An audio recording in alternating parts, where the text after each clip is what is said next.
Hello and welcome to Winchester Now, our weekly roundup of some of the stories making the news in our city this week. I'm Mary Blaxland. Coming up in our programme, how to cope with Christmas stress.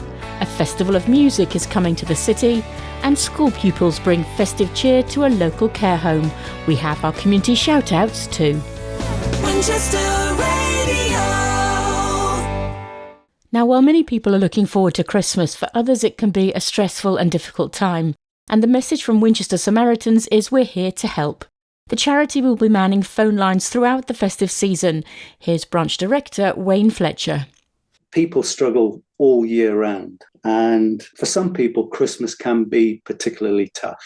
The festive season can sometimes compound or magnify feelings of isolation. Even though we may be surrounded by people and loved ones, it can still be difficult for people. And that loneliness is very tough for people to deal with. Grief might be particularly difficult around the festive season, and particularly compounded by the fact of the cost of living crisis that we're facing. So we know that all of those circumstances can add additional pressure to people, and that's why we want to be there, particularly over the Christmas, and we will be there all through the festive season, every single day, every hour of the day, all through the night. How busy do you get over the Christmas period? There's never a single second that we're not answering our callers. And we recognise that we want to be there for people. Our services is in demand throughout the year, and particularly around the festive season. And so it's really important that through the extraordinary commitment of the amazing volunteers that we have, that we continue to provide that service all through Christmas. What advice would you give to people about dealing with those emotions over the Christmas period? Talk to somebody. And also for people who may see somebody else or a loved one struggling, don't be frightened to ask them how they feel. You know, sometimes if we see somebody struggling to cope, we have a sense of pressure that we don't know what to do. We don't know what to say. We don't know what to tell them. We don't know how to advise them. And actually, as we know through our service, that's not what people are looking for all the time. They just want to be heard. We all have a role to keep an eye out for each other and look after each other. And one of the ways that we can all do that is just have that confidence to ask somebody how they're feeling and talk to them. And that might be all that's needed to help them understand that they need support. And so if you are struggling yourself, if you have a trusted person, trusted loved one, don't be frightened to open up. And call us. We are there. And looking ahead to the new year, as an organisation, you have plans for the future, don't you? So we have some really exciting plans for Winchester, and we also want to expand our branch so that we can serve more callers in doing that. So our branch is on Upper High Street, and we need to renovate that branch so we can have more stations so that we can answer more calls and open more hours for the branch to serve more callers and have far more greater flexibility for our volunteers. People could help, as I said, call us if you need us, donate if you can. So every penny raised, every penny will go to the essential running costs and help us to provide that environment that really inspires our volunteers to do the work that we do. Wayne Fletcher there from Winchester Samaritans. Winchester Radio. Now for some stories making the news around Winchester this week. I'm Ron Venturi. With another strike by junior doctors this week, people in Winchester are being urged to use A&E only in a life-threatening emergency, and patients with an appointment will be contacted if it needs to be rescheduled. The strike runs until 7 a.m. on Saturday, and more action is planned in January, from Wednesday the 3rd until Tuesday the 9th. This will be the longest walkout in NHS history, and it comes as hospitals experience annual winter pressures. Here's Alex Whitfield, Chief Executive of Hampshire Hospitals NHS Trust. It's really busy at the moment in the hospitals. So we've got a lot of people who need our care, poorly people, and we're asking our community to help if you can. If you've got someone that you know and love who's in hospital and's ready to go home, then please help us by getting them back home so that we can create some space for new people coming in. But also, if your condition is such that you don't need A&E, but you just need some help, then please call 111 or even go to your local pharmacy on your high street. They can do amazing things in pharmacies, and if they know that you really need hospital care, they will send you straight to us anyway. So please try and keep yourselves and all your loved ones healthy and well, and that's the best thing you can do to support the hospital right now. A former Winchester mayor will appear in court next month, charged with assaulting a teenage girl during the bonfire and fireworks display at River Park last year. Attending the event on official duty, 67-year-old Derek Green from Battery Hill is alleged to have touched the 16-year-old inappropriately over clothing. He was stood down from further engagements and did not stand for re-election in May. Hampshire's Police and Crime Commissioner is urging motorists to think twice before getting behind the wheel over the festive period. Donna Jones's plea comes as Hampshire Police continue their annual campaign targeting drink and drug drivers as part of Operation Holly. Last year, 142 drink driving offences and 136 drug driving offences were recorded across the county. Projects around Winchester are to benefit from a share of £3 million in funding from the South Downs National Park Authority. The money comes from the Community Infrastructure Levy, which is paid by developers to support the local community. Projects include replacing steps on the southern slope of St Catherine's Hill, footpath improvements on Nuns Walk, and £20,000 towards refurbishment of Twyford Community Centre. And residents and visitors to Winchester will be better informed about the significance of one of the city's most recently erected statues, thanks to the installation of a permanent information board. The life-sized bronze statue of Lycuricia and her son, situated in front of the Ark on Jury Street, was unveiled in February last year. The newly erected information board explains the history behind the statue. Lycuricia was a leading businesswoman and mother in Winchester's 13th century Jewish community. A festival of music and sound is being planned in Winchester for next summer. It follows the launch of a new community project called Sound Winchester, aiming to promote participation in local music and other activities and encourage well-being. It was initiated by Peter Brown at Winnell Rock School and is now a growing group. He told Winchester Now about how the idea could develop. People like the Winnell Rock School, who are currently an active group in Winchester. They have a summer concert. They would be part of the Sound Winchester Festival. People like the Winchester Fusion Choir, who will put on a summer show that also could be part of the festival. We hope that we can also create new events and gigs and concerts. Some of them may be quite large, but some of them might be really, really small and community-based. And who else have you got involved in this? It's sort of a growing organisation, isn't it? So we've got a number of music-related groups and voice-related groups. We've got people like the Railway Inn, the Winchester Ukulele Jam, the Winchester Fusion Choir, the Winchester Poetry Festival, and we've also got a number of sort of like venues and organisations like the Play to the Crowd and the Ark. So yeah, all sorts of people like joining in.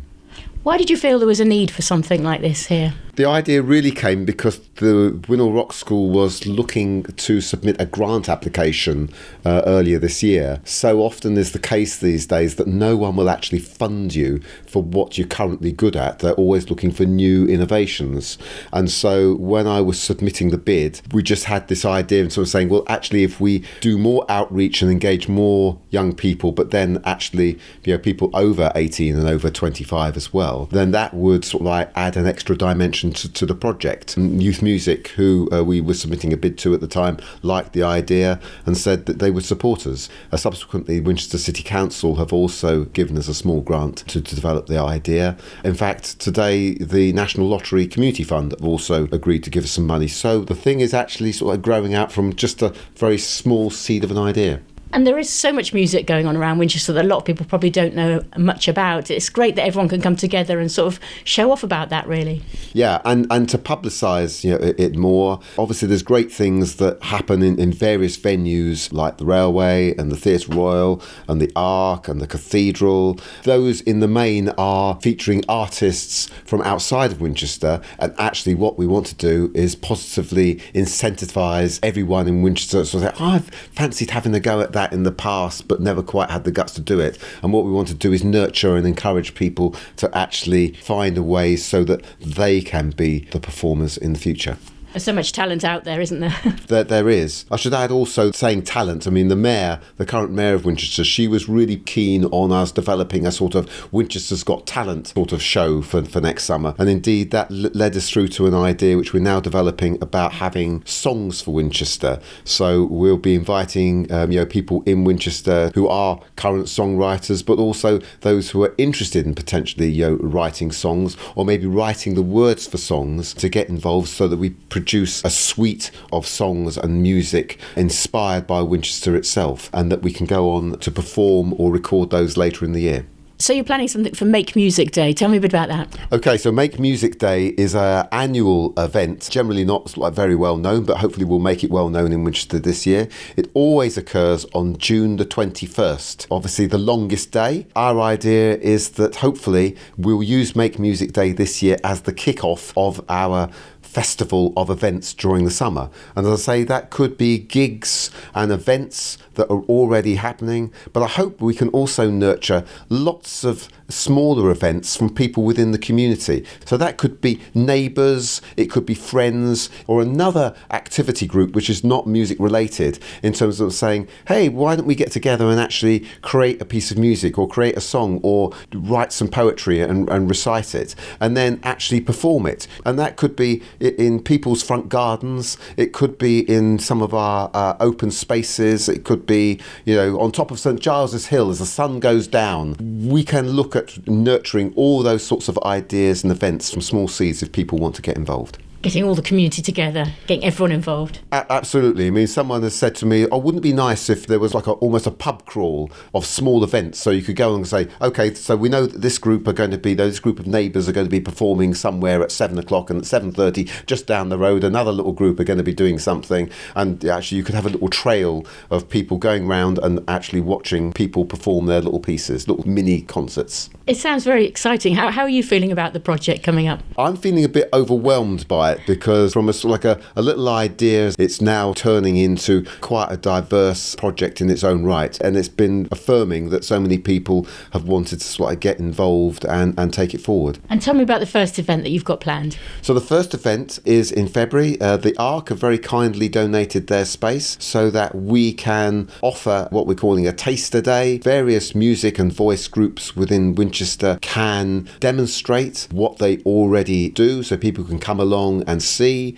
maybe get involved in some of those things. We'll also have a marketplace to advertise all of the activities that currently happen within groups, but also things like music teachers and poets, so that you can actually get involved in the project later on. And so overall, looking at Sound Winchester and the events that you've got planned so far, what do you hope to achieve from it? So what we want to achieve is more participation in music and voice activities in Winchester, on the basis that actually doing that is really good for people's well-being. And if that means that people have got involved and actually can then say, on one hand they've made sounds, but actually they can say, I'm feeling sound, I'm of sound mind. If we do something which makes people feel a little better, feel as though they've achieved something, then that will be its mark. If we do it this year and feel as though it's been a success and it carries on, then that's just got to be a good thing for the community at large.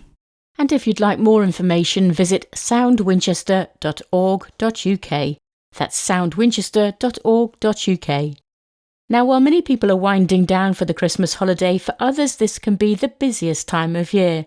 Anna O'Brien spoke to two people for whom December is a hectic time, but they wouldn't have it any other way.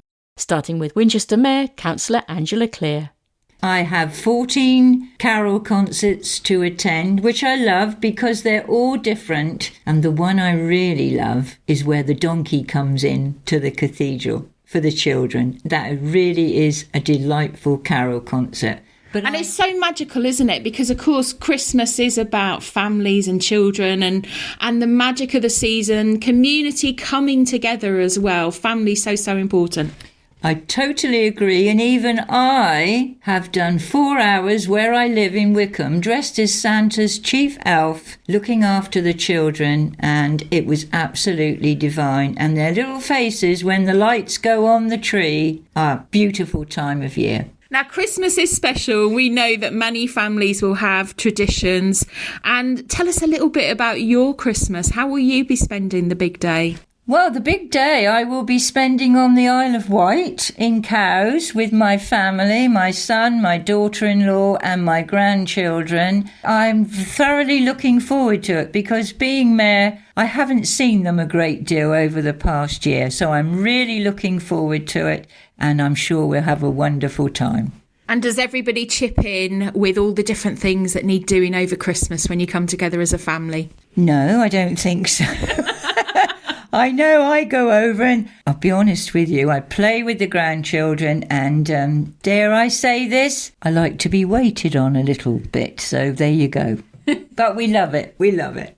And also, Madam Mayor, tell us a little bit. I know you've been very busy with all the charity visits you've done this year, but what have been some of the highlights for you so far? There have been several, but one highlight was a sad highlight. It was the Young Carers organisation I went to and the marvellous things they do for young children as young as 8 who get up, not only have to go to school, but they might have to get breakfast, look after a mother or a father. And at 8 years of age, it was quite an eye-opener for me. I didn't realise that was going on. But they all are lovely and they get through it. And I was so taken by what they do. I've invited a group of them to Abbey House for tea and cakes after Christmas and we'll have a jolly good time. And what else are you looking forward to for the rest of your mayoral year? What does 2024 have in store?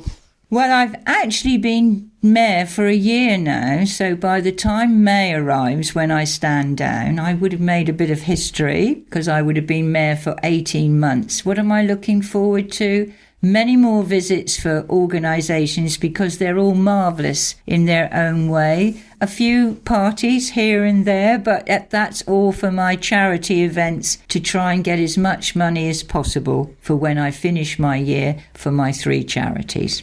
And just for our listeners, your 3 charities are? My 3 charities are Naomi House, Rowan's Hospice and SAFA for the veterans. Well, not only veterans, but for serving military also. And we really hope that our military and our emergency services have a fantastic Christmas because we know so many people will be working through the Christmas season as well. Totally agree, and they are marvellous people. But can I just say, because everybody knows this, I love a man in uniform. So where there's a military man, Madam Mayor is always there. Okay, thank you. It's thrown me with the last thing I was going to ask you. I was going to say, for a nice bit of nostalgia for our listeners as we approach the big day, what are you hoping to get from Santa yourself this year? And maybe, is there something you always wanted as a child and you never got as a gift? What I would like from Santa this year is just, to be honest with you, spend it with my family, have a lovely time and a peaceful, I wish, 2024 for everyone. What did I always want as a child? I always wanted a bicycle. What did I get? I got dollies instead. So that's one thing I never got and always wished for. Well, we really hope that Santa's listening for when you open the presents under the tree this year or next year. Thank you so much, Madam Mayor, for talking to our charity, Winchester Radio. Thank you, and God bless once more to everybody. Have a lovely Christmas, and as I said, a very peaceful and happy New Year. Hello, I'm Julian. I'm playing Fairy Kindheart in the Theatre Royal Winchester's pantomime Cinderella this Christmas. And Julian, you are a Theatre Royal regular. You must love panto and the engagement you get. Oh, I do love panto. This is my 14th in Winchester, and Winchester's such a beautiful town at Christmas. So I love coming here because it's gorgeous and the audiences are gorgeous. And, you know, you have a wonderful time, all that fun, fooling around and a real laugh. So I just have a lovely time. And for our listeners who haven't yet seen Cinderella, I know tickets have sold incredibly well, but tell us a little bit about this particular production this year. Well, this production's very magical. We've got lots of magic. We're not quite in the usual period for Cinderella. I mean, we've set it in a slightly different period, but we won't say any more because we don't want to give the game away. But it's very magical, lots of fun, lots of lovely original songs written by Mr. Slater. It's just a wonderful family entertainment, very, very good on the story of Cinderella as well. We really want to tell you that story. And it's always a sumptuous production when there's a panto here. The scenery, the costumes, the music and the script is always great. And people love joining in from the audience. Oh, there's lots of joining in, I can guarantee that. There's lots of shouting out. And it is a sumptuous, but Cinderella is even more sumptuous than usual because it's all about dressing up and going to a ball. So you've got to look fabulous, haven't you? And tell our listeners a little bit about your role this year in the panto. Oh, well, it's quite different this year because I'm being the fairy godmother. I mean, in the past, when we've done Cinderella, I've been one of the sisters. But this year, I get to be very glamorous and do magic and just push the story along. And I love it. It's really nice. It's such a fun thing to do. And it's such a good part. You get to make people's wishes come true. Yes, wishes come true all the way through, and you get to do lots of magic and make lots of ting noises. And give us a taste of your fairy godmother. Oh, well, hello, Fairy Kind Heart here. I've just popped out to come and help Julian because, he can't quite speak all on his own. But I'm here because, there's lots going on and we've got to keep Christmas really magical. So I'm hoping that I can keep that up for you all so that you have a lovely festive season. And that's the thing with live theatre, is seeing you in that role. It just brings it to life for the audience. And it must have been so difficult. I know we talked before about the pandemic when the theatres were closed. But isn't it great having full house for the productions? It certainly is. 400 people screaming and shouting and having a good time is fantastic. I mean, it was still pretty good with 120 during the pandemic, but it's really great. I can't wait till we get all the school kids in. 400 of them shouting out behind you is always what Panto's all about. Hi, I'm Paul Blitz, and it's time for the Christmas Week shout-outs. And it's congratulations first to Winchester's Vista Information Centre for being named Best in the region. Staff won gold at the Beautiful South Tourism Awards in a ceremony held at the Grand Hotel in Brighton. The judging process saw the Information Centre, which is in the Guildhall, visited by a mystery shopper on 3 occasions. Each year, staff welcome and assist more than 100,000 visitors from across the world. Shout out now to volunteers who helped plant 100 new trees up on St Giles Hill. It was a joint initiative between the City Council and local charity Friends of St Giles Hill Park. The trees include apple, pear and elm, and it's part of a 5-year plan to improve the park and hillside. Now let's give a huge round of applause to James Dowling, who's walked over 400 miles in 40 days to raise money for Winchester Hospice. He challenged himself to reach 1 million steps and has raised over £600 in the process. James works at the Royal Hampshire County Hospital and clocked up the miles by walking in and around Eastleigh, Southampton, Shawford and Winchester. He finished his challenge at the hospice itself and was welcomed with music from the Winchester Ukulele Jam. And finally, let's give a mention to Santa and his elves who have been driving around the city on a special Santa bus. Stagecoach have given 8 of their single-decker buses across the region a special Christmas makeover with decorations and music. It's helping raise money for local charities, including the Winchester Hospice and Naomi House. And finally, I hope you all have a great Christmas, and that includes the rest of the Winchester Now team. Winchester Radio. And to end our programme today, a story of Christmas cheer. Pupils from Kingsworthy Primary School have visited residents of the Dower House Care Home to sing carols and spread festive joy. Their rendition of the 12 Days of Christmas came complete with actions, and many pupils were dressed in Christmas jumpers and Santa hats. Little donkey on a dusty road. Oh, I'm so glad to see them again. I remember them last year and they're absolutely enchanting and obviously very well trained too. No, they're absolutely lovely. We love having them here. It was good, very good. How did it make you feel watching them? Oh, it takes you back a long way. Yes. She's 100. You're 100, are you? Yeah. Lots of good memories in those songs. Not us, yes. Yes. But they were very, very good. A most delightful presentation. Wonderful. What was your favourite? A lot. That was gorgeous. I thought they were very good, but I was especially impressed with one little girl that was there, and she was dancing to it, and it was lovely, all on her own, perfectly correct rhythm, and really enjoying it, and she looked as if she really meant every word. They all looked like they were having fun. They were happy to be here, weren't they? Yes, very nice, very kind. What did you think about the girls and boys? The children sang at the pitch of their voice and not flat.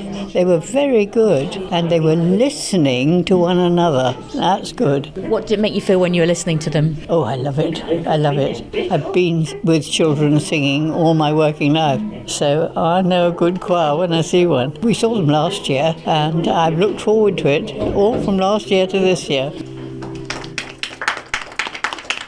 So what did you think about singing here today? It was actually really nice. This is my third time, I think. It's actually really nice. And what's it like seeing everyone smiling when you're singing? It's a really nice feeling. It sometimes feels nice to just spread that happiness. I like it because it's good spreading festive joy and it's nice singing. And you enjoyed doing all the actions as well, didn't you? Yeah, and they looked really happy to see that we were doing songs that they all know.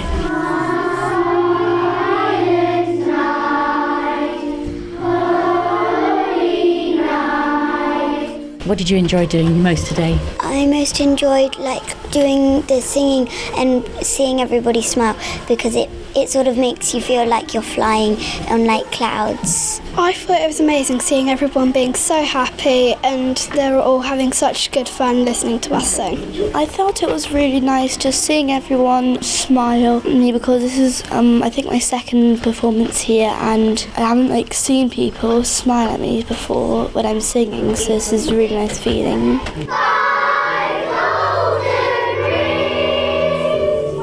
I like seeing all the residents smile here, and I like spreading festive joy when it's near to Christmas.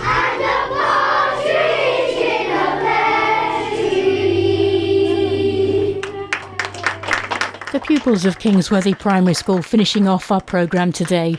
We'll have another episode of Winchester Now next Wednesday, but for now, from all of us on the team, we wish you a very happy Christmas. Thanks for listening to Winchester Now, a weekly roundup of stories from Winchester Radio. If you have a story to share with us, please let us know. You can drop us an email. We're news@winchester.radio, and you can follow us on social media. Just search for Winchester Radio. Winchester Radio.